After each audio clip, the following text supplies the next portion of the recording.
in the Sky News studio by Green Senator Rhiannon. Senator Rhiannon, you must be sitting there watching this. You're another hapless victim of being on another program, and here we are in the middle of this on Graham Richardson's program. Thank God you had a good lineup tonight, Graham. But what are you thinking watching this? The Greens have been in alliance from the beginning, had your problems since then. Ultimately, are always going to be more likely to back a Labor than a coalition government. But you must be even having second thoughts at what's going on now. Oh, look, it's clearly very worrying, and right now it looks like Labor, through their infighting, could well hand Australia on a silver platter to the coalition, and that's deeply worrying. So where does that leave you, though, as a Green senator looking at this? Do you have confidence in supporting Labor no matter what? Do you look at it and want to sort of hold your breath and talk to your colleagues first? Oh, well, I think we'll obviously be going into our party room looking at what's going to happen on Monday. But right now, when you listen to that statement from the Treasurer, how could the government even function under Mr Rudd? I mean, you have senior ministers who are deeply offended, and they're just saying everything publicly. What we've heard from Mr Burke, Mr Swan tonight, how can they go forward? So you're starting to wonder, will there be an election shortly? So would you like to see an election, or would you like to see Julia Gillard stay on as Prime Minister? What we've consistently said, and Senator Bob Brown has been very clear about this, we need stability. That's what this country needs. And right now... But the best path to stability surely is an election. It just might render a result that you're not that keen on, which is Tony Abbott. Well, you never know in politics. Labor might get its act together, but right now it is deeply offensive, and this really turns Australians off politics. It certainly does. But what do the Greens do now, though? I mean, does this mean that you're going to have to try harder to prop Labor up? Does it mean that if there is an election, you've got to allocate preferences everywhere and go flat out on every seat? Because it seems to me that your vote is the only thing that's fairly constant on the left side of politics. Labor's vote is in terminal decline. And I don't agree with you. They can't turn it around. It's not going to. And so the only way they can save seats is really you.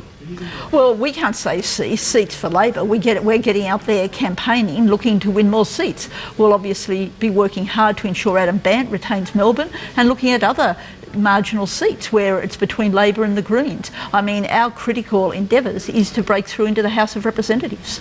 But are you going then, to get back to it, allocation of preferences will be absolutely important. Will you allocate everywhere? Oh, well, as you know, our to preference... Labor. Oh, well, those decisions aren't made yet. We always balance it up. Our local groups have a big say in that, and it'll be a considerable debate in the party, particularly with what's happening now. And I think it will put the focus on our decisions about preferences. But let's remember, the problem here is the coalition. Like, what Mr Abbott would bring to Australia is deeply alarming. Except no one's looking at that now, because with the Labor fast going on, everyone's saying, well, they can't govern. And so by default, without policies, because he hasn't got that many, Abbott gets up, doesn't he? Well, not necessarily. I mean, who knows? Hopefully the Greens will be out there working even harder, and hopefully this is the opportunity where we can have a bigger breakthrough. But there's no sign you're getting that breakthrough. The polls aren't suggesting a big rise for you, although, as I said, you stay constant, you don't drop. Well, we've had the steady rise, which I think is to our advantage, rather than having the extreme rise, which often brings problems in just managing it. But the Greens will certainly be looking very closely at the coalition. Their policy on refugees, their mismanagement of the economy previously, now they can't even answer how they're going to fill their $70 billion black hole. So the problems there, while the spotlight may not be on Mr Abbott at the moment, it will certainly swing back onto him, and I think more Australians will become alarmed about that. Senator, do you think as a result of the dysfunction in the Labor Party, assuming that this continues for a while from here, given the amount that's there, do you see this as an opportunity for the Greens in terms of picking up disaffected Labor voters? Well, that's largely where most of our vote comes from, is from the disaffected Labor voters, and clearly there will be more of them now. This sort of infighting turned people off, unfortunately not just Labor, but the democratic process. That's what I find very worrying about it. So we'll be working hard because we're out there campaigning on issues. One of the tragedies of this also, it's just pushed the Gonski report totally off the agenda. I mean, possibly sure. One of the most important issues is about how we restore funding to public schools is totally being knocked sideways by all this. Well, we're still going to be talking about the Gonski report on Australian Agenda on Sunday. We've got Peter Garrett. If he's not pulling out on it, we might ask him another couple of questions along the way. I think he'll be on the phone, won't he? Yes, that's what I was about to say. He'll be ringing our colleagues. Quick question, though. I mean, the statement from Wayne Swan, I mean, you heard it. We talked about it here. It was read out in full.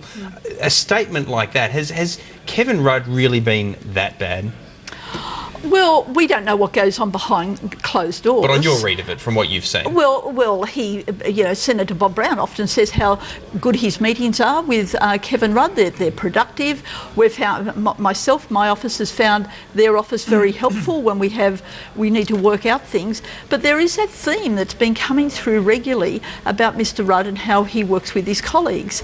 And when you have senior ministers making these statements, it does become so deeply dysfunctional. And the last question, the last comment in Wayne Swan's press release that the Labor Party is not about a person, it's about a purpose. That's something that Prime Minister Gillard has always known in her heart, but it's something Kevin Rudd has never understood.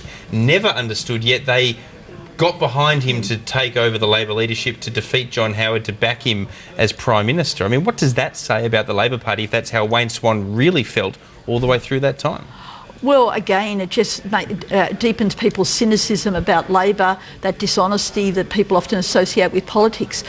That statement was really strong, and you really wonder if Wayne Swan should have had a good night's sleep and have thought about if he should release it. Like, it's all out there now, and the dirty washing's been, everybody's looking at their underwear. And the likelihood, of course, is that you would think that Kevin Rudd backers are going to respond. They've been loud in part over the last 24 or 48 hours, but they've been quiet over the last 3 hours. We'll see what happens when they fight back. But maybe they won't respond with those sort of personal attacks to try and rise above it. Oh, I'll bet they do. You do? I will bet they do. This is going to get highly personal. You've got the inside. Oh yeah, this is so nasty personally. Yeah. I don't think that nastiness will go away. Mind you, I've never heard any statement like the one Wayne Swan's just made.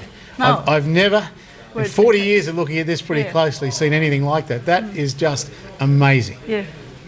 Well, it's absolutely extraordinary, and interesting that Rhiannon there saying that maybe he should have slept on it and put out a statement in the morning, because we are getting a bit of reaction in Labor circles too, suggesting that Wayne Swan might have gone a little bit too far with this statement that says that Kevin Rudd's always put his own self-interest ahead of the interest of Labor. His dysfunctional decision-making, deeply demeaning attitude towards others in the Labor caucus, and on it goes. One Labor insider says that the statement was shrill and desperate.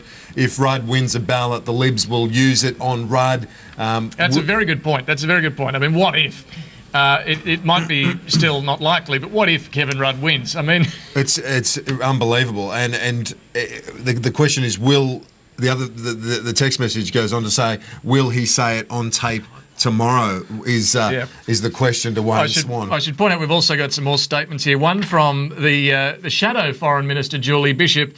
She's not nearly as unkind or critical towards Kevin Rudd as we're seeing from his own side, from Wayne Swan, and earlier from Tony Burke. But look, the shadow Foreign Minister echoing what we heard from Scott Morrison and what we heard from the opposition leader Tony Abbott earlier. This is further reason why the government should go. But I do want to ask Richo about the prospect of just how much paint is lost in all of this. We've been watching from afar the Republican race. That looks like a preschool playground fight now compared to this, Richo. This seems to me, it was already damaging, but that sort of statement from Wayne Swan is surely there is the risk here that is just counterproductive entirely. Well, what we're watching happening at the moment is I've said this before, it's the kind of thing that you expect in opposition. I mean, it's not something that you expect in government. The statement by Wayne Swan, I think, is going to be the first of many of airing of dirty laundry in public with all of this. But the question, and Rhiannon, you made this point, I mean, it is interesting whether or not the Rudd forces will fire back. I think that they've been a little bit more strategic so far in this, and if they do hold fire, then in the public's mind at least, in the way that this is reported, it'll be the nastiness coming from the same people that were nasty enough to take Kevin Rudd out the first time, even though behind closed doors lots of people don't like Kevin Rudd. Oh, very much so. One thing that I find regularly from the public is that they don't like the way Kevin Rudd lost his job, and that has been. I found that, like, when Julia first took the job, there was excitement, woman Prime Minister, a bit of a change, problem with Kevin Rudd, but then people seemed to get really concerned and a bit fixated on that it wasn't fair the way Kevin Rudd was removed. But look, I have to ask you this because I realise that the Greens have an ideological issue with the Tony Abbott government. He's an arch conservative, you're to the left of centre, but at the end of the day, trumping that, surely, if you believe in democracy, is good, stable government. And the stability of the government under the current construct with Labor has to be questioned. Now, an election's risky for Labor, more than a little risky, I would say, but by the same token, the current position with as many as 30, even at a minimum, Labor MPs backing Kevin Rudd and him being spoken of the way that he has been, how can the Greens countenance supporting that kind of government without an election, even if you risk a Tony Abbott election? Well, remember, we're not in government, and all what we have is an But your agreement. numbers are backing them as a minority government. Yes, we have an agreement with them on certain aspects, and at times we have voted against them. So we'll obviously be reassessing that next week. But for all the instability and the nastiness within Labor at the moment, again, you go back to what you see from an Abbott government with appalling position on women, on refugees, in terms of how they manage the economy. I've been on inquiries about political donation reform where they are just so backward and insulting that they're not fit for government, and I would still continue to argue that. So it's a case of opposing an ideological alternative that might be more stable, but stable in a way that the Greens don't support, rather and being left with a lesser of evils, which is the rabble that appears to at the moment be the Labor government. Well, again, as I say, we'll have a party room discussion about how all this sits next week, and Adam Bandt will be obviously also discussing that with the independents, I'm sure. But at the moment, we have a lot to weigh up. The challenge is enormous, but what you see from Tony Abbott opposition isn't very attractive in terms of the future of Australia. Are there any circumstances, though, under which you think that the Greens would consider forcing an early election just to move to a majority parliament of one form or another? I think that's an interesting point with what's happened just in the past few hours. There's a whole new set of circumstances, but I am a great one. I joked about it earlier about Mr. Swan. It would have been wiser to sleep on it. I think all of us should do that now and reassess how we reform so we restore some stability and we can get back to working on the critical issues around restoring public services and many other issues that we need to take up. We should also make the observation that former Labor leader Mark Latham will be joining us shortly for PM Live with Paul Murray. That should be an interesting one. He's certainly been more than a little bit forward with his views about the role of Labor at the moment and the way that they've been functioning under the current Prime Minister, and not only that, but Kevin Rudd as well. He's had plenty to say about Kevin Rudd in the diaries that he released after he left as Labor leader. So do not leave this channel, because I think that Mark Latham's views on PM Live with Paul Murray will be excellent viewing. But if I could just bring Ashley Gillen back in